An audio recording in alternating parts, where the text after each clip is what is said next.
Good morning and good afternoon. Welcome to another episode of Before Coffee. It is Monday. Welcome from the weekend, everyone. We're here to tell you all of the stories you might have missed over the weekend because you shouldn't have been doom scrolling. Okay, that's our job. This is the first and only international game show, Before Coffee, a father and daughter news podcast where we look up our stories right before the show starts. We just got caffeine in our bodies, well, one of us anyways, and then we're learning to read and speak live on stream. Let's get into those mucking headlines and spin that segue wheel. Today on Mucking Fun Day, Botswana warns its people about Russian job scams that end in the trenches against Ukraine, and a fire erupts on Arthur's Seat in Scotland. Greetings on Mucking Fun Day for the United States, where the Tate brothers have been arrested for rape and sex trafficking allegations in Florida for extradition to the UK. Literature also crosses the gate. Gibraltar writers celebrate the end of the border to feel more about us. And Hungary, it's Magyar to propose chess Olympic champion as new president. Interesting. And greetings again. Well, on Thursday, Diaper Donnie took the airwaves to claim that China was helping Joe Biden. What the documents really showed was China and Russia were helping him.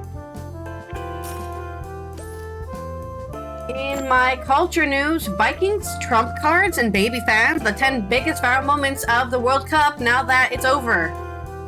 Well, thank you for being over. That's all I get to say for that. And it's National Moon Day. That's right. This day, back in 1969, we set foot on the moon, July 20th. It's 2026 on Before Coffee.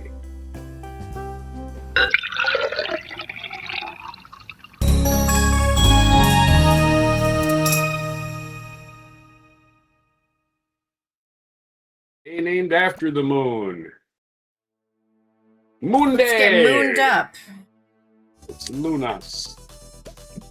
It's the day we went loony. It's all explained now. Everything since that time, we've just completely lunatics. I'll let them. All right, let's spin our first segue wheel. On the grass. Segway spin. Yep. For centuries, we've been looking up at the moon, but only for the last 57 years have we been able to touch it. And of course, recently, right, we just did that orbit around the moon. First one since the 70s. Yeah, but they're planning on the third one, I think. They're doing a second one, and then the third one, that's the one they're planning to actually land with. But we did send humans as far away from Earth as we ever did in that flight. And brought them back. Do you want to re-roll your segue? Why? What was it? Because it's Limerick. Oh, that's okay. The difference. Okay. I don't know, you just said you hadn't had coffee today, so. Our first story is about Botswanans being tricked, right? Botswanans being offered, hey, we got this great payment opportunity. You'll make so much money to send to your family. You'll be rich. And then they find themselves in the trenches in Ukraine. It's from Yuri Zoria on the Euromadian Press. Botswana has become the latest African country to accuse Russia of tricking its citizens into fighting against Ukraine, luring them abroad with fake job offers and then forcing them into combat, Bloomberg reported. The government told its people to treat foreign work offers with suspicion, warning the scheme is spreading fast. The move echoes alarm raised across the continent as Russia scours Africa for soldiers to feed its war. Will this colonization ever end, right? They can't even fight their own war now. They're like, oh, North Korea, fire a war for us. Sad, poor people in Africa, fire a war for us. Time to give up, Putin. Rather than order politically risky general mobilization at home, right? Where people are gonna be like, wait, more soldiers have to go? And then time for the, Red November or whatever. Moscow has kept its army filled with contract soldiers, convicts, and foreign recruits drawn from low-income regions across 3 continents. Botswana Ministry of International Relations issued the warning in a statement on July 18th. It said a growing number of its nationals are being coerced into Russian military service and urged everyone to confirm that any overseas job offer is real before accepting it. And if it's coming from a Russian, just deny it. Just deny it. Oh, wait, is this for a Russian job? Yeah, never mind. I'm not going. Good luck with your job. Right, your totally real job. The ministry described people drawn out of the country under false pretenses, only to be pushed into the battlefield once they arrived. Hey, I thought I was going to be working in a kitchen. Yeah, a kitchen in the Navy. The number of Botswanans being misled into such arrangements is rising at an alarming rate, the ministry said, using a term for Botswanan citizens. Arrangements. It's added that it continues to receive heartbreaking calls from Botswana, already on the front line, describing the perilous conditions they face. The warning places Botswana alongside other African states that have traced the same pipeline. In Kenya and South Africa, prosecutors have already detained and charged suspects accused of funneling recruits into Moscow's ranks. The European Parliament went further in March, condemning the practice as human trafficking, if that's what it is. You tell somebody, hey, got a good job for you. You set them up. You take their documents from them, and then they can no longer leave where you set them up. That's human trafficking in my eyes. And describe recruits who were deceived, stripped of their documents, and treated as expendable. The recruitment has a body count. Impact, the nonprofit behind All Eyes on Wagner project, reported in February that Russian war has already claimed at least 316 African lives, with most of the dead sent to the front barely trained. Kenya on its own has put 1,000 to the number of nationals swept into the Moscow military. 1,000 people disappeared into the Russian black bag. Was that too fast for you? Do you need more time? No, I'm done. I just can't believe people are just fucking stupid.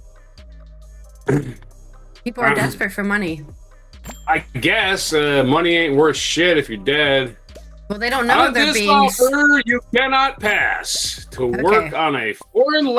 I'm doing my limerick. On this offer, you cannot pass to work in a foreign land for cash. But it was a scam to put you in a jam with people who are trying to kill your ass.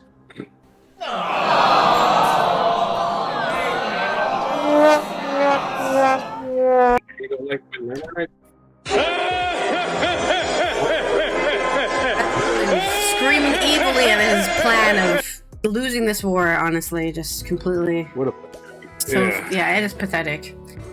My next story is coming from, this is going to be really short, but it's about the fire in Scotland in Edinburgh by Rachel Ferguson, coming from Edinburgh News. 6 fire appliances remain at the scene on Monday morning, today, the 20th of July, and police have warned residents to keep windows and doors closed. Fire crews have worked overnight and are continuing to battle a fire that broke out on Salisbury Crags near Arthur's Seat in Edinburgh on the 19th of July. The Scottish Fire and Rescue Service said 6 appliances are still at the scene as of 7 a.m. on Monday, so they might still be there now, but I doubt it. Police Scotland confirmed Queen's Drive remains closed as firefighters work to put out the fire. And then there's a picture of a fire with a bunch of Edinburgh buildings in the foreground and then a fire in the background.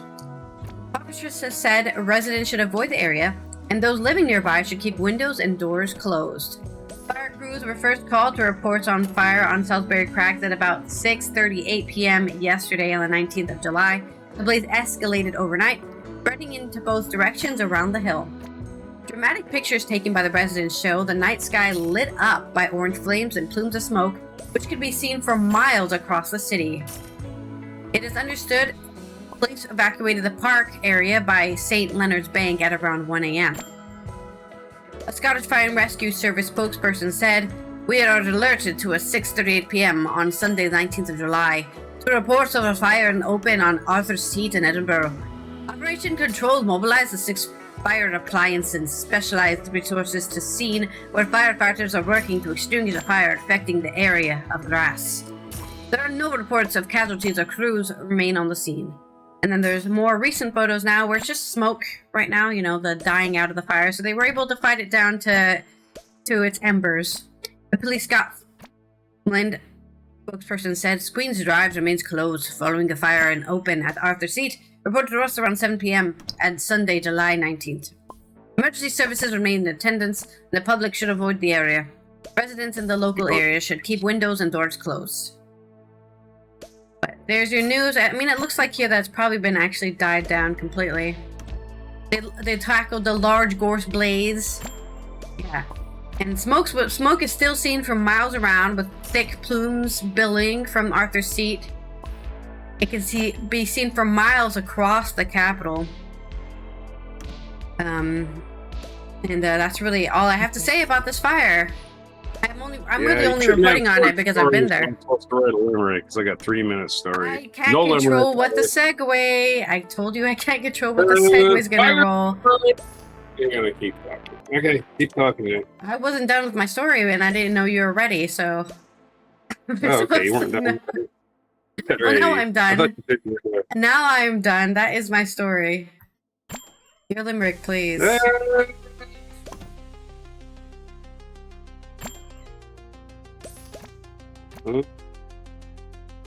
What rhymes with Caledonia? Let's try it. Fires are burning in Caledonia. Blazes are surrounding Edinburghonia. I don't know. I've got a failure. No, not a long enough story. Okay. I shouldn't to let you reroll. I should do one limerick for both stories is what I should have done. We'll just call that a failure. I am not in brain land yet. I am totally not here yet. All right, so for your read a story. Hopefully you got something. What did you get? What'd you spin? I also got limerick. Well, at least I got one story that's long, so you got that going for you. Yeah, but I've also had coffee and I'm awake, so I'm 6 hours ahead of you. It does be. Whatever. Let's talk about the Andrew and his brother Tristan. I don't know. You one kid. Let's name him Andrew. Let's call the other one Tristan. I'm not even sure where the hell that Tristan. I think this is not a girl's name. I thought it was a girl's name. I had never heard of a man named Tristan. It must be a man named Tristan. Only know men named Tristan. So, anyways, continue with the actual story. I never heard the name Tristan. His name is Tristan. I know a lot of people named Tristan. Maybe it's more of my generation. I don't know. It's more of my generation name. That's all I can tell you. Tristan. It just still sounds like a girl's name. If you're a man out there named Tristan, I'm sorry. I apologize. I don't know what your parents are thinking. Influencer brothers Andrew, Tristan, Tate. The guys were pardoned by Trump for some reason. Probably gave him money. Alana and Durkin Richer has a story from AP. Influencers, that's what they're called. I'm not exactly sure how they got famous, but influencer, that must be the only reason they're famous. Andrew and Tristan, they influence boys and men to kill their partners. Empire promoting wealth and male dominance and misogyny. Yeah. Oh, whose social media empire promoting wealth. Oh, wealth is good. Oh, okay. Why did I think of that? I should have started a website telling people that wealth is good. Huh? Male dominance. Oh, okay. You're a pathetic loser. And misogyny. Even more of a pathetic loser. Okay. Well, it sounds like they should be in prison for the rest of their lives, we hope. Anyway, has made them among the world's most polarizing internet personalities. And like I said, I never only heard of this guy when he got arrested. So that was a couple of years ago in Romania. They were arrested Saturday again, this time in Miami, as British authorities sought their extradition on rape and sex trafficking charges. The brothers were taken into custody by the U.S. Marshals Service on a sealed warrant. Agency spokesperson Brady McCarran told the Associated Press, praising the United States as a center of international, whatever, that's just some drama. We don't Police him at the center. Who gives a fuck about that? Why do you put sentences like that in a story? It's not reporting. That's just silliness. British prosecutors announced Saturday that they were seeking the brothers' extradition on charges alleging that they raped and trafficked women between 2010 and 2017. That's a lot of it. That's 7 years at least. The dual U.S. and British citizens moved to Romania in 2016. They were arrested there in 22. Accused of participating, it was 4 years ago they were arrested, participating in schemes to lure women for sexual exploitation. They denied those allegations. The Iranian case hasn't gone forward because of legal and procedural problems. Well, one thing, Trump freaking, he got them back in the United States. It's really sad. The brothers were expected to appear in Miami Federal Court earlier next week, according to persons familiar with the matter who has spoke to the mission of anonymity to discuss sensitive law enforcement operations. The pending charge in the United Kingdom accused the brothers of abusing women in the area north of London where they grew up. Their lawyers have said they denied the allegations. Yeah, these look like two guys that would have to kidnap women to get them to talk to them, for sure. Yep. It's like their heads were squeezed in a vice until they became like real long, narrow things. Pinheads. Yeah, Zippy the Pinhead and his brother. That's who they are. Joseph McBride, an attorney representing these scumbags, said in a phone interview Saturday evening that he has not been able to speak with his clients, but called the new charges of the UK filth and slander. Yeah, I don't think so, motherfucker. They're guilty. They're pulling out all the stops to make sure these guys never get their day in court. Right. No, they arrested them. That's what they did. We're confident that once a competent judge sees the facts, who gives a shit, this guy says. Tate, 39, Andrew Tate, I guess the most famous of these two idiots. Yep. First reached mainstream audience as the contestant in the UK reality television show Big Brother. There we go. Reality TV gives us another fucking loser. Thank you, reality TV, for fucking up everything forever. He gave us Trump. It was the fucking awful Survivor series. What else did they give us? Give us another horrible person they gave us. They're just everywhere. Oh, that guy who's the Secretary of Transportation, he started on MTV's The Real World, and now he gets to be a real politician, ran for Congress. Yeah, thank you, reality TV, for screwing up our country. He and his brother, Tristan Tate, were vocal supporters of Stinky the Clown. Andrew Tate has amassed over 10 million followers on X, but has been banned from platforms from YouTube, TikTok, and Instagram for violating hate speech guidelines. Of course, X is just fascism. Just fascist. The fascist, The fascist forum for fascism. The fascism clearinghouse, let's call it that. X is the fascism clearinghouse. Yeah. The fascist forum. Leon Musk is to tell everybody that black people shouldn't have jobs acting. That kind of shit, right? Okay. His most widely condemned rhetoric includes comments that women who are sexually assaulted should bear some responsibility for an attack. Oh, okay, that's right. If you're attacked, it's your fault. Mm-hmm. Because the person who attacked you was just minding their business. The Tate brothers have consistently denied, who cares a shit. In a statement Saturday, the UK's Crown Prosecution. Oh, we finally get the prosecution to talk. Thank you. In a statement Saturday, UK's Crown Prosecution Service said, in addition to charges publicly announced against the brothers in 25, involving alleged crimes against 3 women, it was bringing a total of 38 new charges related to 4 further victims. Both brothers are accused of rape and human trafficking. Andrew Tate faced an additional charge for profiteering and prostitution, and 19 charges for offenses relating to indecent images of a child and extreme pornography. There's no place for male violence against women and girls, and will continue to work tirelessly to support victims and investigates all report made to us by, said Karina Thomas, an assistant chief constable for the Bedfordshire Police, investigating the case. So hopefully they extradite these pieces of shit to England, and England deals with them properly. Take them. Do they still have Devil's Island? Do they have some of those penal islands? Do they have still places like that where they can send people? And maybe. I don't know. I am so tired of these fucking losers.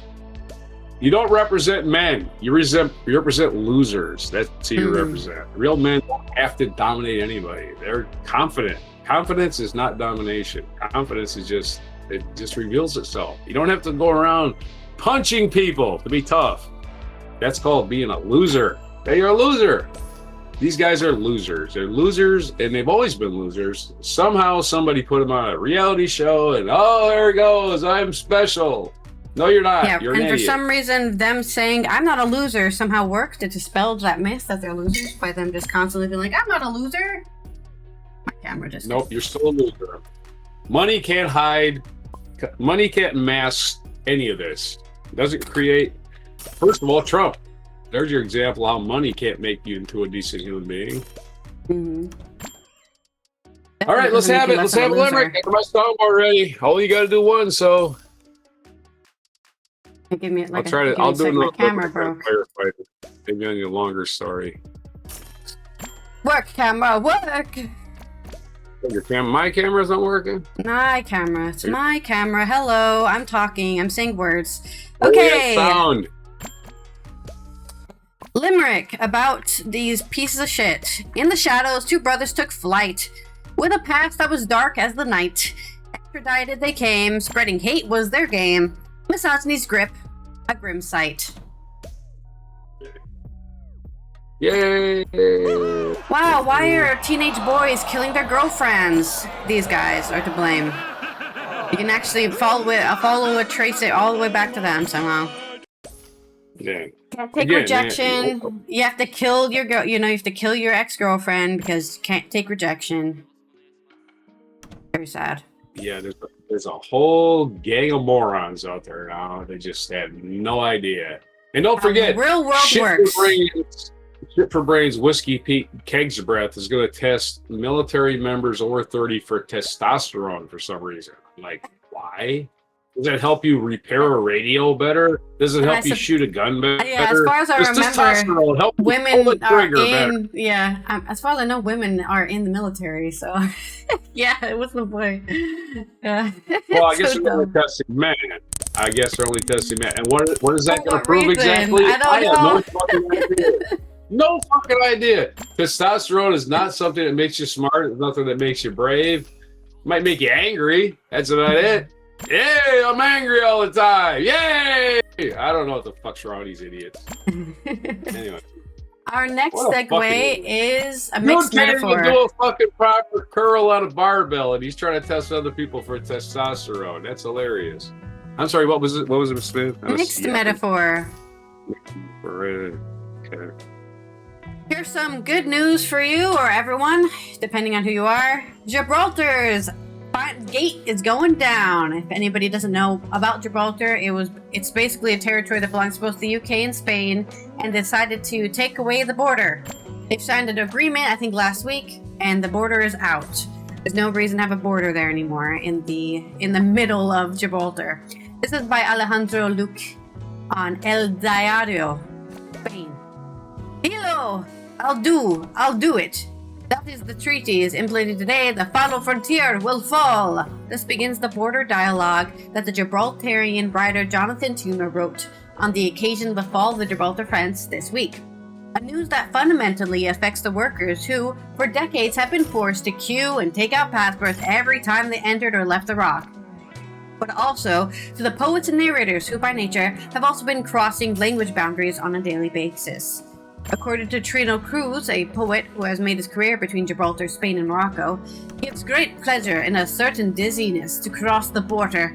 We have never called it the fence, in both directions without any control, without a police presence, without the need to identify ourselves, he celebrates. To humanize a territory of no one is of great value, a gesture against the current and generous. In a noisy and distracted world, a gesture that demonstrates confidence in the other, and in the need to foster the common good. Territory of all, the poet applauds. Yay! As a globalist myself, fuck borders! Woo! It's a victory! Each of us is a link between 1,000 lives, a communicating vessel between spaces and memories. Each one of us has the responsibility to continue weaving in his own way and exercising his freedom with respect and love. continues the author of Ryla or Noon of the Singer. We will all have something to say about it. Our stories will continue to grow, nurturing themselves with complexity and honesty, transforming and enriching us. I also think of those who only know this non-border. Oh, my camera broke again. Just frozen again. Oh dear. This is the last thing I want to deal with today. Is my camera freezing in the middle of a story. Usually my thing. That hasn't happened in a while for you, actually. Oh no, it's still... I can see it moving in actual reality, but for some reason it doesn't work in...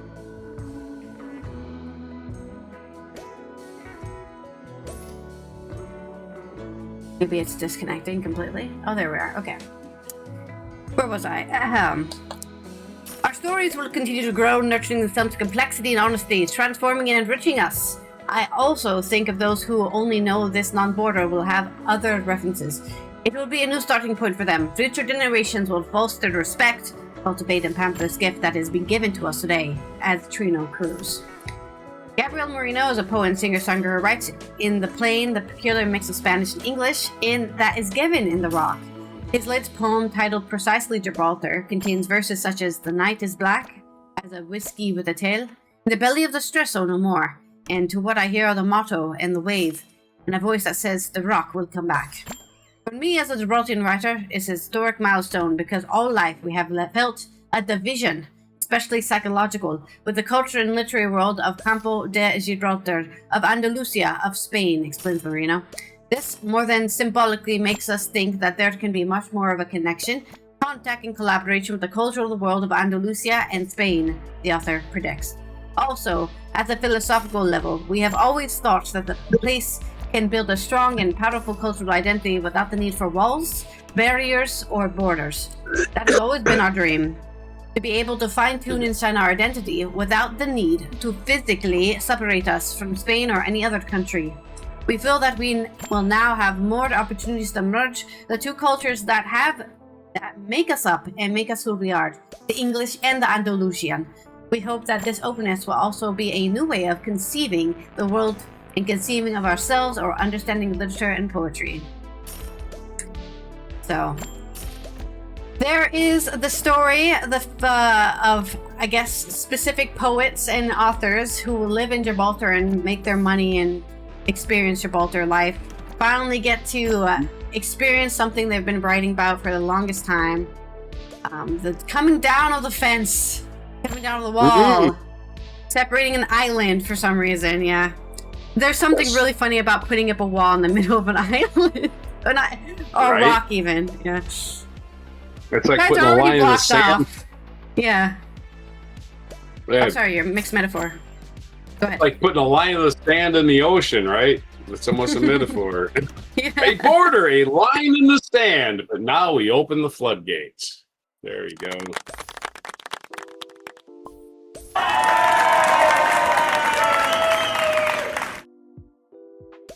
Woohoo! Second story. Yay! Yes, I have a second story. The Monday news, though. Yeah. Yeah, we've got to cover all the things that happened over the weekend. Not that there was a lot, but there's some things. Yeah. This next story we covered the World Cup, right? Yeah, that's about. Yeah, we're covering that. Yeah. Magyar to propose a chess Olympic champion as the new president. I mean, Zelensky was an actor, so might as well just try everyone. This is on the Spiegel, Der Spiegel. Hungary's new Prime Minister Peter Magyar, the chess superstar Judith Polgar, want to propose for the office of the president. Magyar wrote on Facebook he is planning a meeting with the 49-year-old this Monday, which is today, the 20th of July, and hopes that she will give him the great honor to accept this nomination. The post is vacant after President Tamas Sulyok, a political friend of the right-wing populist Viktor Orban, who was voted out in April, was deposed by parliament. In Hungary, the head of state is elected by parliament. Magyar's TISA party has 2/3 majority there. He is also planning with his party, TISA, to drafting a completely new constitution, which is to replace the basic law enforced by Orban only in 2011, or since 2011, you should say. With this decision, we are giving back to the Hungarian people something that the Orban regime has been trying to take for many years. The certainty that power is limited, common property can be reclaimed, and that the state can again serve its citizens. Free Hungarian citizen, wrote Magyar on Facebook. Judith Polgar is the best chess player in history. The Hungarian Grandmaster was the only woman to reach the top 10 in the world rankings. Polgar ended her active sporting career more than 10 years ago, but remained active in chess promotion. With the foundation, she is also committed to education and equal opportunities. She has not yet held political offices ever in her life. She's just a chess champion. For decades, the name Judith Polgar has stood for talent and persistence. And as the most successful chess player in history, she continuously led the women's world ranking for 26 years. Was also one of the 10 best players in world rankings, wrote Magyar. She is a Hungarian woman whose achievements have earned respect and recognition at home and abroad. Hungary's Prime Minister Magyar is rebuilding the system of his authoritarian predecessor Orban, and the president is to be disempowered. And I guess I can read an analysis of that here. I don't really want to read an analysis of that, because you're making me pay for it, Der Spiegel. Don't make me, you can read more about this if you give us money. Anyways, that's the story. It's a very short, kind of a early wacky news for us here, right? I don't know who to be president. What about that all-time best chess player? Okay, I mean, let's try everything. Let's just try everything. Why not? I don't see the problem. I guess we'll see the problem soon. If he's like the worst president in Hungary's history, then we know never to make a chess player the president of Hungary, and then we'll know. You mix metaphor, please. Viktor Orban still in power?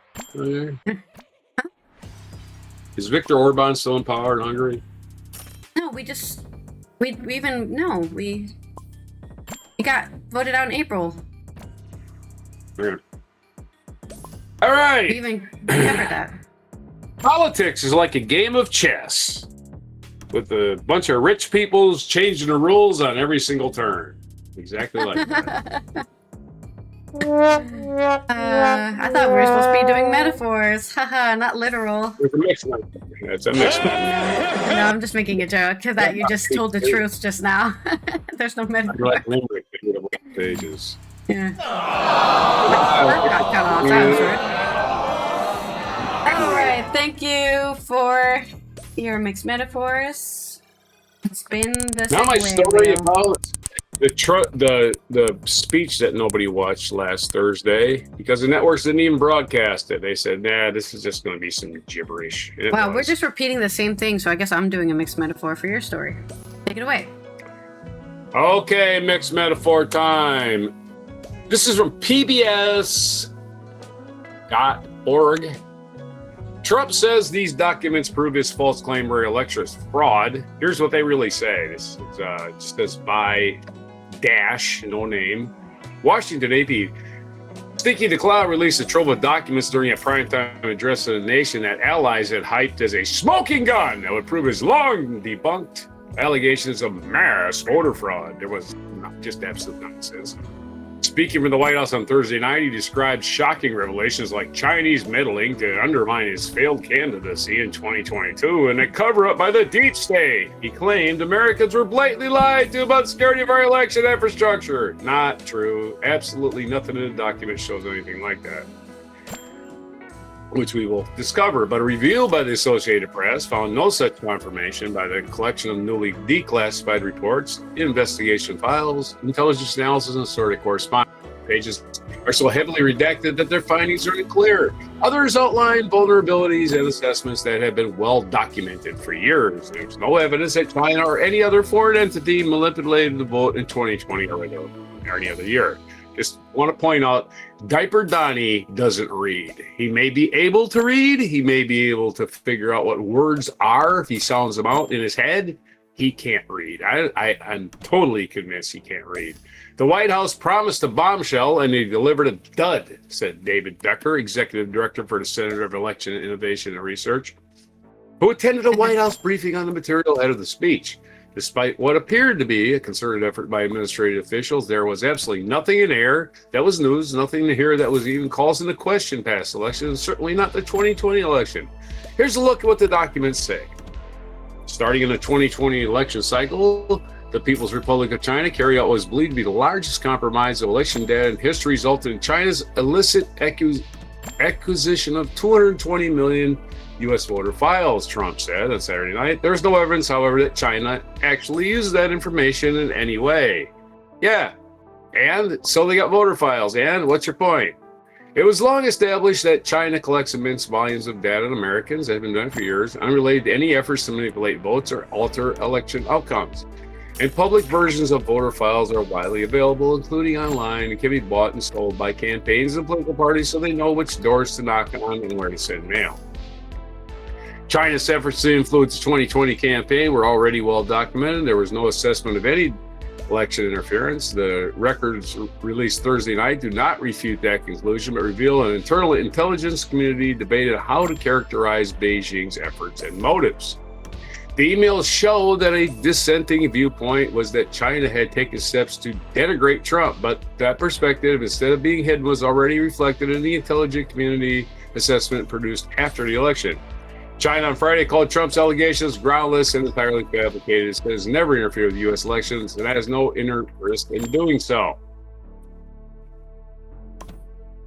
In his remarks, Stinky touted the release of the new Department of Homeland Security based on state voter rolls and Republican rights that said they identified approximately 278,000 non-citizens registered to vote in federal elections. That's not true.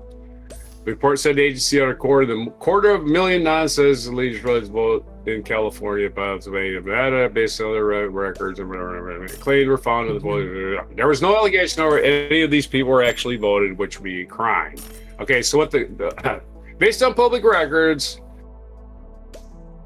people on voting rolls didn't actually vote, so they did. Okay, so they're saying another 278 non-citizens registered to vote.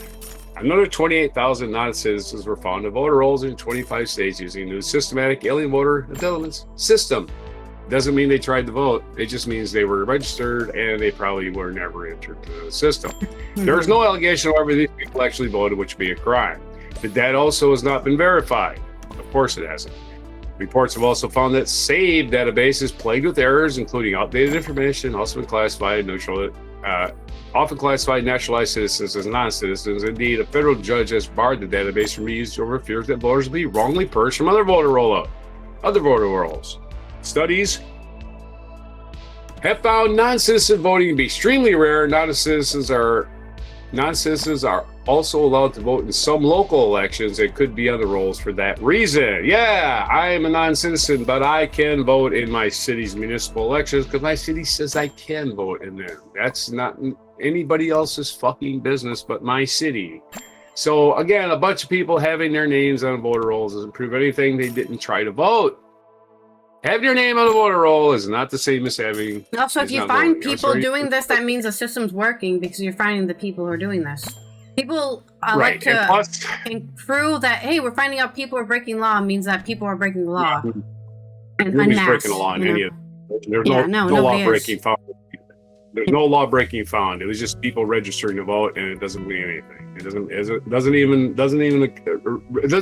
arise to the level of trying to commit a crime unless you try to vote. Trump has spent years criticizing the intelligence community, says Russia meddled in we're going to talk about the Russian interference that was actually found in these documents. So documents detail Russia's election efforts. Trump has spent years criticizing the intelligence community's assessment that Russia meddled in the 2016 election to help him win, which is absolutely true. But the documents shed new light on the country's ongoing efforts. One declassified document, 2020, portrays Russia as the country that has tried the most to penetrate American election systems, but in an effort to beat Joe Biden, not Trump. It notes how Russia worked to amplify claims that Biden, while serving as vice president, engaged in inappropriate behavior involving Burisma, the Ukrainian energy firm that employed his son Hunter, to a charge frequently repeated by Trump and Republicans. Their aim is to defeat former vice president and ensure the president's victory, reads the document for the National Intelligence Council. Why does Russia want Trump to win so bad? What do you think about that? The document went on to state that both China and Iran wanted Trump to lose, but it included a chart documenting each country's known efforts. Only Russia was marked as having been known to have engaged in targeting, assessing, and manipulating election process, election-related systems. Russia has continued to deny it. Russia's denials aren't worth anything.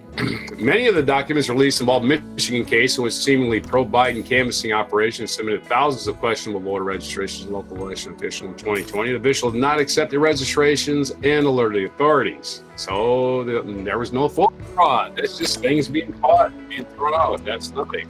The documents include notes from at least one FBI agent that are heavily redacted but indicate that agent unsuccessfully pushed for further investigation charges through 2024. Michigan Republicans in 2023 complained the state's Democratic Attorney General did not charge anyone.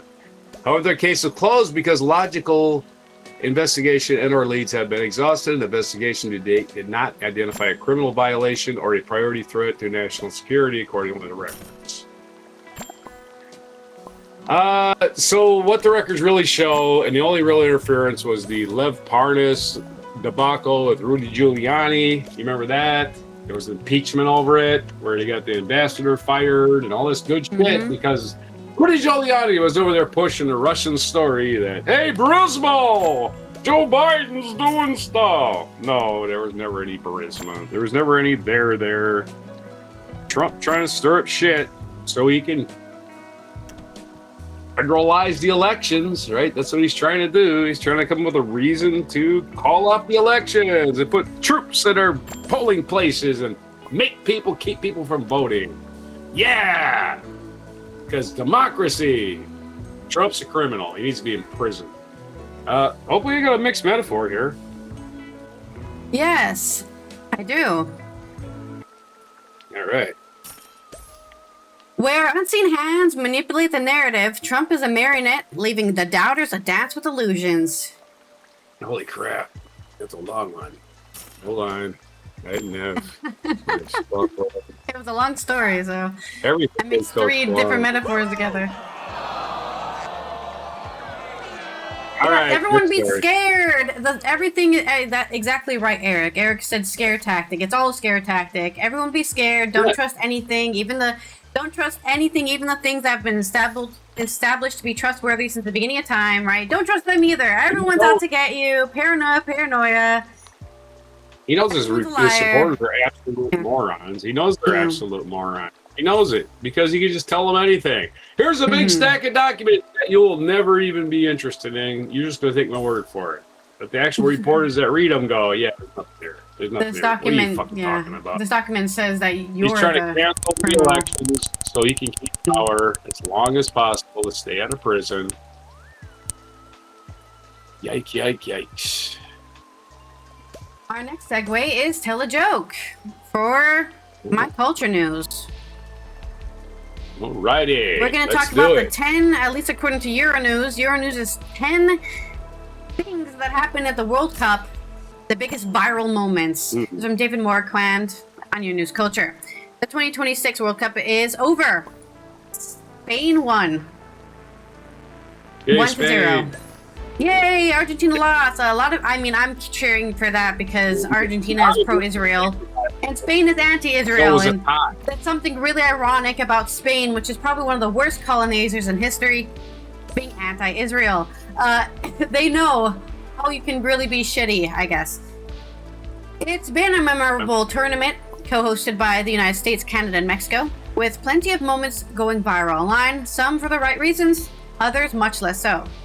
While Japanese fan cleaning up stadiums, Scottish food requests, and Erling Haaland being a gem of a man have provided much joy, some celebrations were overshadowed by scandals even before the kickoff. There has been exorbitant ticket prices, which made the tournament look like an elitist shamble. Concern raised over FIFA's supposed political neutrality when Gianni Infantino awarded FIFA's inaugural Peace Prize to Donald Trump. Yeah, you're super neutral. Infantino's use of private jet to attend 2 games per day, thereby adding to what the New Weather Institute described as the most polluting event ever. It's been a mixed bag, leading to many fans and social media users to wonder whether FIFA as an organization may be ruining the festivities by bringing the cultural football in disrepute if the 2026 World Cup has been one of the most controversial in recent memory. The worst, referee rejection. An early controversy which prompted international outcry was the ousting of Somali referee Omar Atan, who was questioned by immigration officials for 11 hours before being denied entry to the U.S. The 34-year-old was set to become the first man from his country to play an on-pitch role at the finals, but was turned away by border officials in Miami, despite holding a diplomatic passport and a single-entry U.S. visa. He did all the paperwork and they still denied him. Tan, who was named the best male referee in Africa last year, had been hailed as a symbol of inspiration for the new generation of Somalis, and then quickly shot down by the U.S. and saying, "Hey, you can't rise above your station, stay down there in the dirt where you belong." His exclusion was seen as a stain on the World Cup and FIFA, who stated that they were powerless to intervene. The unfortunate incident not only highlighted the ruthlessness of the travel ban list introduced by Trump's administration, but also quite how FIFA's supposed political neutrality only applies when Trump isn't asking for red cards to be revoked. More on that later. Scotland, a best moment. Scotland takes over. The Tartan army sure know how to party. No Scotland, no party, as the ditty goes. Scotland fans' antics became one of the biggest viral stories when they took over Boston.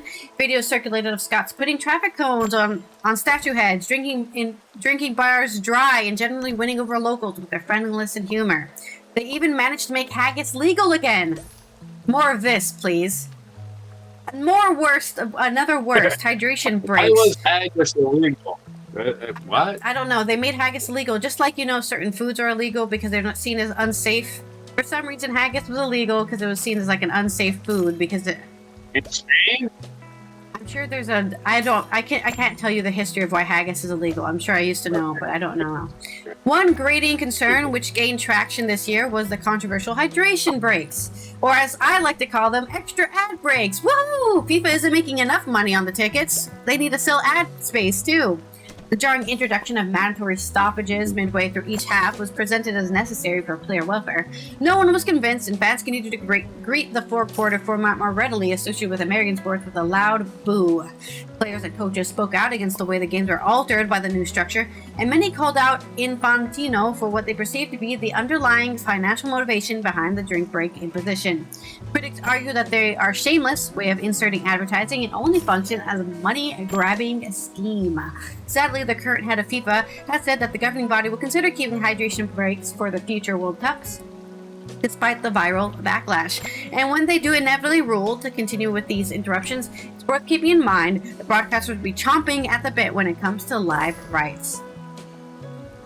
Best Cape Verde stuns, and always root for the underdog. This year, Cape Verde put on a performance that won everyone's hearts, notably standing up to Spain and Uruguay and making them draw 0-0 and 2-2 respectively.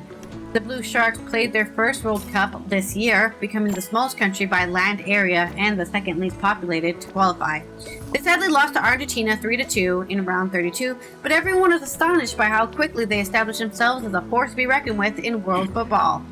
Their veteran goalkeeper, Botswana, was the breakout star due to his stunning performance against Spain, a match which saw him go from an unknown player to a viral sensation, with his Instagram following boosted from 50,000 before the tournament started to more than 27 million. So he went from 50,000 followers to 27 million.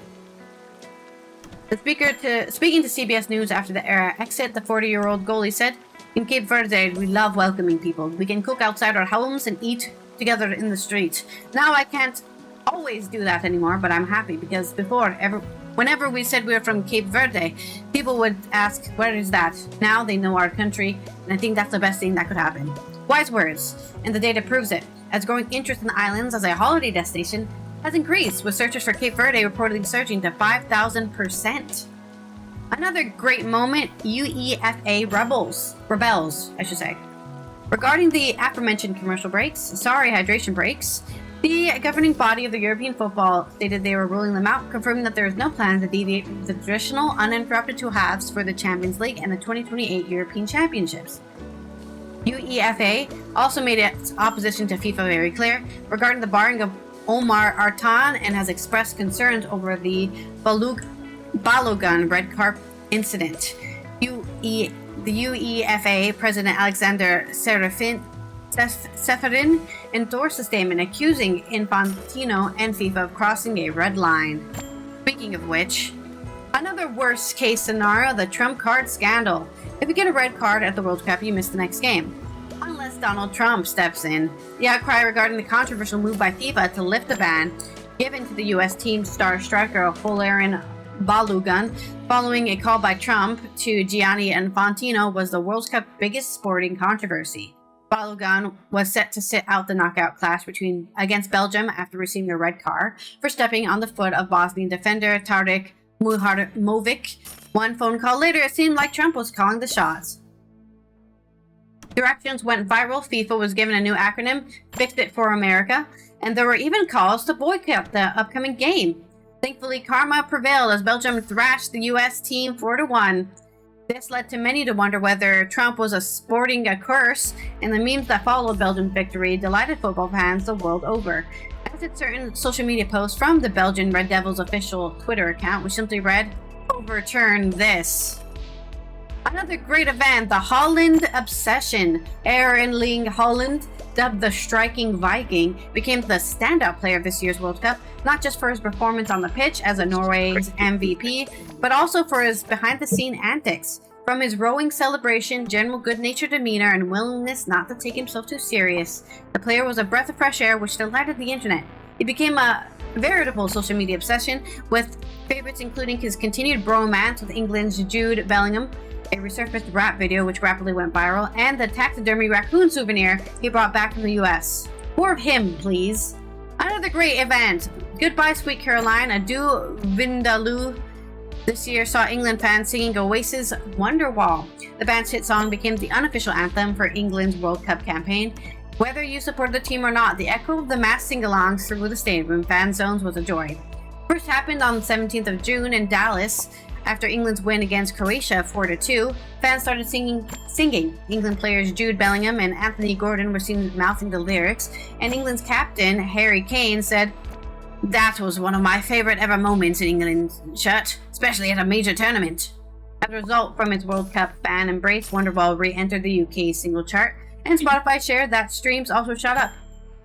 In a statement, they wrote, Spotify can reveal that the 1995 classic has experienced a resurgence, with a spike in listening of 50% in the UK, a huge lift considering the existing streams and the fan base for such an iconic and enduring song.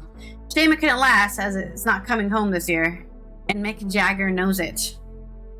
Worse, the Argentinian problem. Supporting Argentina has become increasingly problematic this year, as the team and their fans have gone viral for all the wrong reasons. The team may have be through the final. Well, they lost. We're not going to talk about it because they already lost.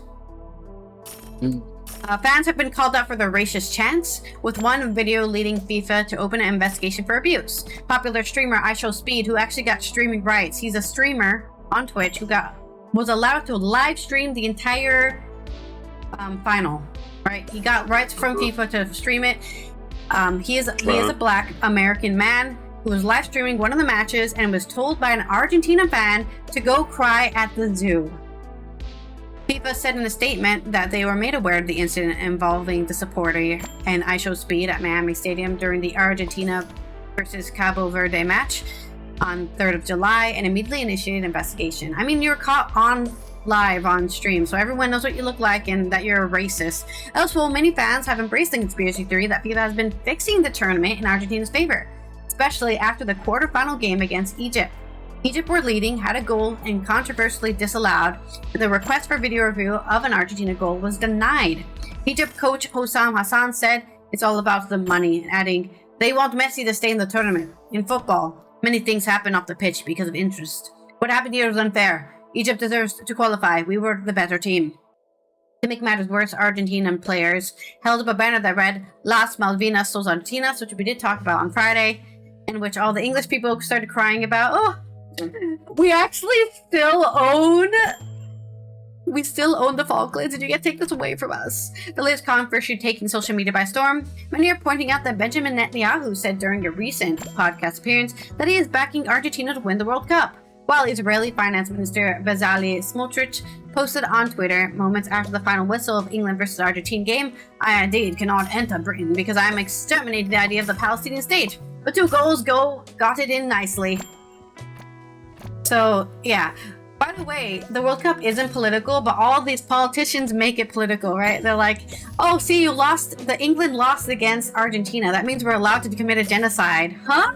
That's an interesting line of thought to make. Another great moment, our last great moment of the World Cup. The latest viral sensation has been Spanish footballer Lamine Yamal's baby brother, Kenya. The 3-year-old has been making a huge impact online as he has often been seen cheering on his brother, shouting "Vamos!" and even blowing kisses at the camera.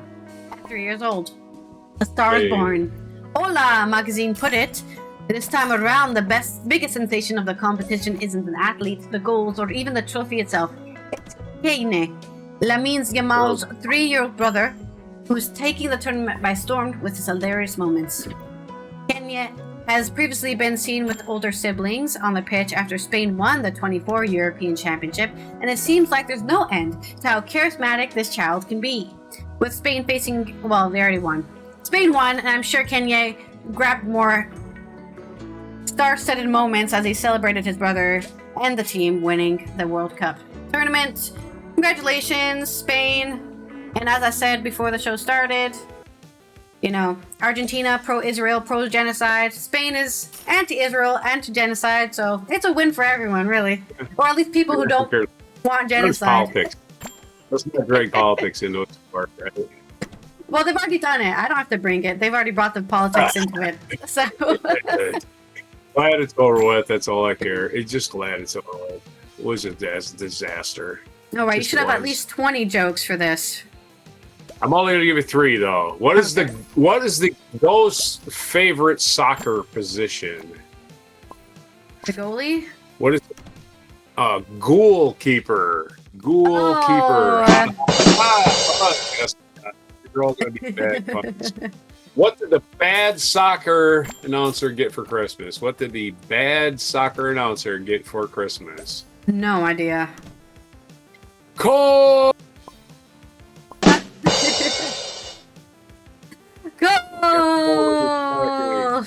Why can't Cinderella play soccer? She has no slippers? Because she always runs away from the ball. There's your 3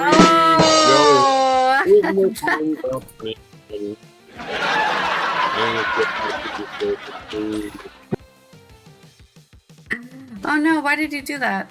No, play my thing. Thank you. Oh, I get it. I get jokes. I love a good Homer laugh. All right, let's get into this day in history. And our final segue for today. I got your video, by the way. Think about it again for 4 years. It's metaphor and similes for this day in history.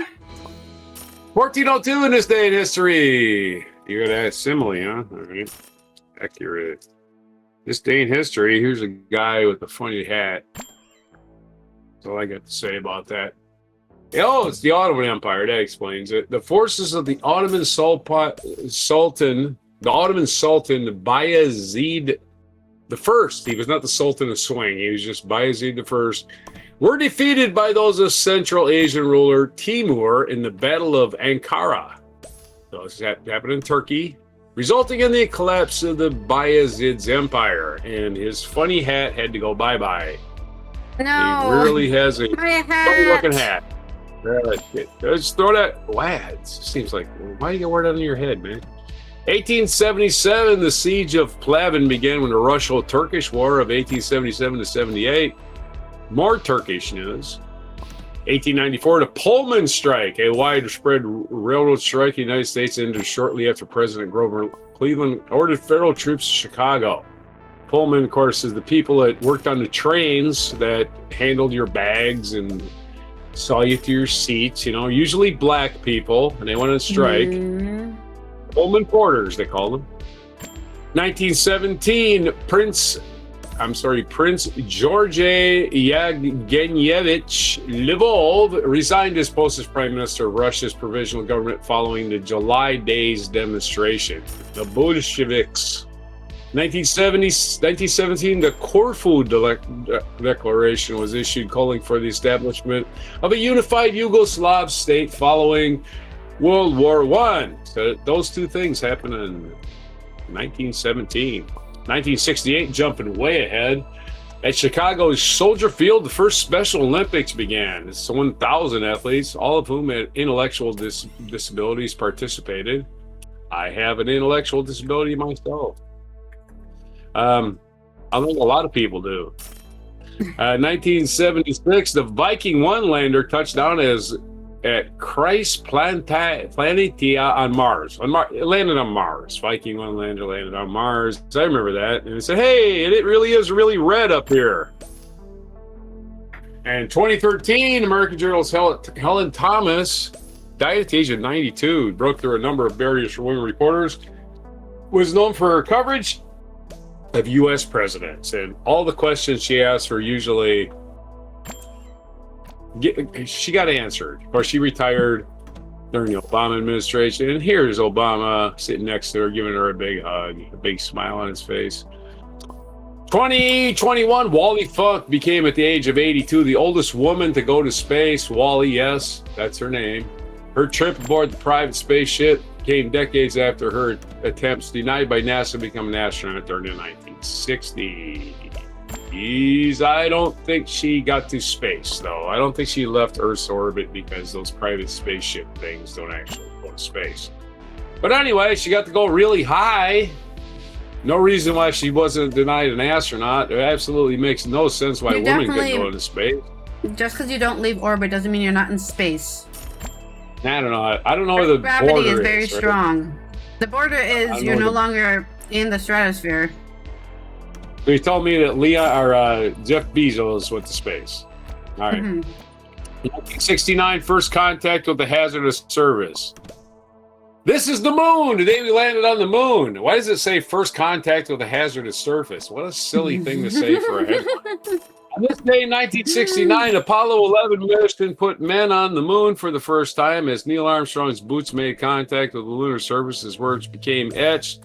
This is one small step for a man and one giant leap for mankind. But what was he actually stepping on? While on the moon's surface is powdery, lunar dust is incredibly sharp, similar to countless microscopic knives. The dust plagued all future lunar expeditions. What was he stepping on? He was stepping on the moon. Lunar dust. Got it, man. It's everywhere. Yeah. The quote that constantly gets misquoted because the A didn't get heard by his microphone, right? He was just saying A man as himself. It's because sunspot activity. Because radio waves get interfered with. So sunspot activity had interfered with his radio waves. So you did not hear the man part. So the next other thing in this history, Operation Valkyrie failed on this day in 1944. German military leaders attempted to assassinate Adolf Hitler, did it wrong, fucked it up. The plan, often called the July Plot, failed. A bomb in the suitcase was detonating during Hitler's meeting with military leaders, but he suffered only minor injuries. Dumbasses. That's why you always got to go for the head. That was the end of Rommel. Sadly. Rommel was part of the conspiracy, and he had to, take his own life. I guess nobody ever talks about that there were Germans who did try to get rid of Hitler. I don't know if they were good people because of that. Yeah. This movie, man. Cruise. This was a good Tom Cruise movie. Valkyrie. Sir Edmund Hillary was born this day in 1990. Who is he? He's the guy in 1953, along with Tenzing Norgay, was the first to reach the summit of Mount Everest, the highest mountain in the world, in this world anyway. Was born in 1919 in Auckland, New Zealand. He's a New Zealander. Oh, by the way, a New Zealander won the golf's British Open yesterday, the Open Championship, which is pretty cool. A guy from New Zealand. I didn't even know New Zealand had professional golfers. But there you go. Guy named Fox. I forget his name. Last name is Fox, anyway. Thomas L. Friedman, American journalist, born in 1953. Judy Chicago, American artist, born in 1939. Giorgio Morandi, Italian artist, born in 1890. And Max Lieberman, German artist, born in 1847, are your birthdays for today. And national days today, it is national, we've already covered, it's the moon landing day, National Moon Day. National Get Out of the Doghouse Day, and that's just some guy going, please let me back in the house, I'm sorry. I guess. National Pennsylvania Day. All right, National Lollipop It's a Day. big doghouse. If you're in the Quaker state, that's what Philadelphia is called, the Quaker state, it's your day. National Lollipop Day and National Fortune Cookie Day. That reminds me of an ad I saw. This dumb lady was reading fortune cookies, which I want to get to it. Anyway, those are your days. Your pronunciation, your technical glitches, your limericks, everything for July 20th, 2026 on before, I guess, fortune cookies and lollipops. You can brush your teeth when you're done. Yeah, brush your teeth before and after. Have them protected, eat them, and then... Brush your teeth before. It won't taste your food. Actually, it'll taste better. That's why it's a palate cleanser, technically. We're just so used to not eating it. Jess is a weird traveler longs for a hidden shortcut through a dense forest. Use your compass to guide you back to the warmth of home. Oh, that was a metaphor. Get out of the doghouse. Right. Yeah, get out of the doghouse. All right, that's it for me, man. I'm going back to bed. It's actually clicking all the buttons. Yeah, that's what I'm doing. Are there international days today? Yes, there's World Chess Day, which is funny because we're just talking about Magyar getting a chess champion as a president, right, for Hungary. Maybe. Yes, today is World Chess Day. Chess, everyone can play chess. Why? The only reason we have chess gendered is because for a long time, women weren't even allowed to compete in chess matches. So they had to make their own tournament so women could actually participate in chess, playing chess in a tournament setting.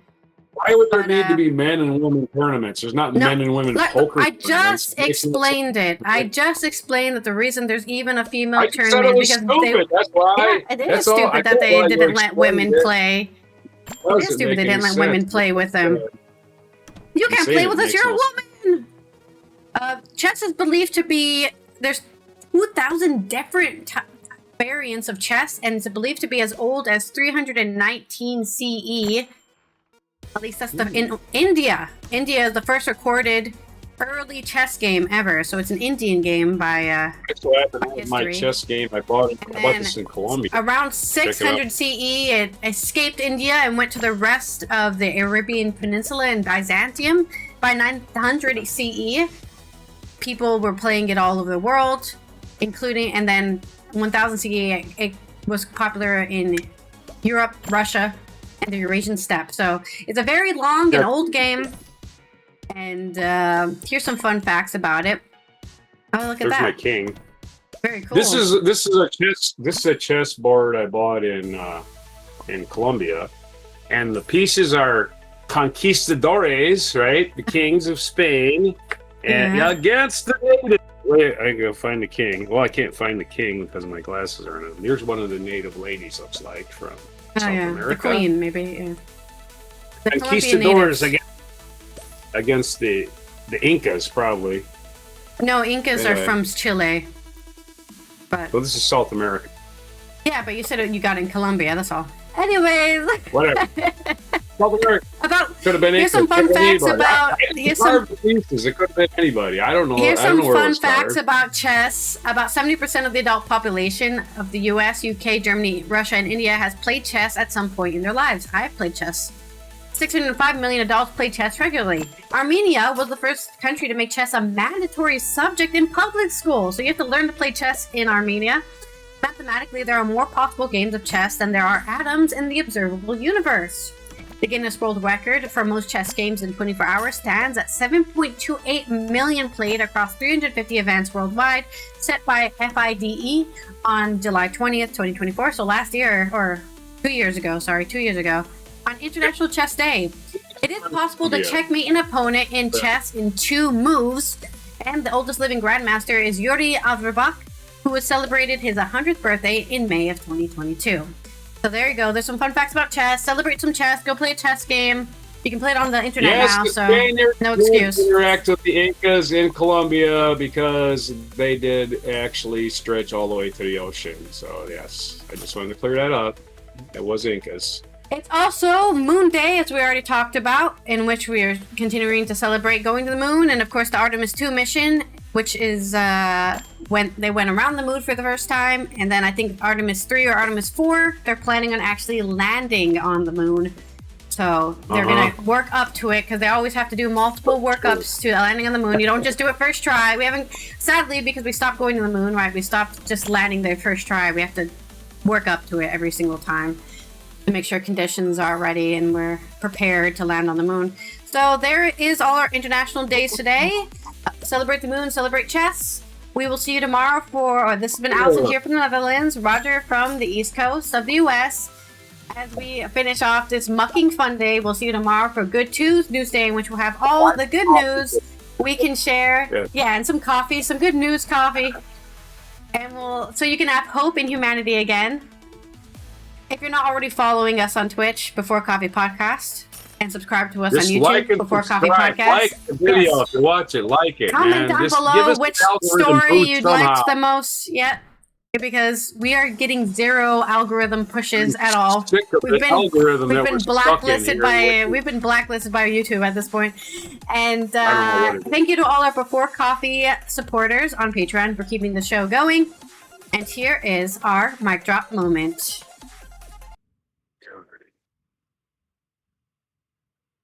Yeah, there's no sound, I don't think. Cyclones from Sweden. Some This water is out in the water. cyclones. They're actually called water spouts, but they call them tornadoes because they're kind of the same thing. But water spouts are, once they get on land, they dissipate. Because they're mostly made from water. Yeah. But it's still pretty scary to see. Yeah, you're in the middle of a big storm if this is happening. This person is very close to them, too. I think they're filming on their phone. Yeah, that's Nice pretty open close. field. Looks like they've already harvested their crops. I don't know if Sweden has a lot of crops. They have long days. Yeah, but should I grow guess they crops. might be warm. I guess they might be warm. As much light as we do. It's just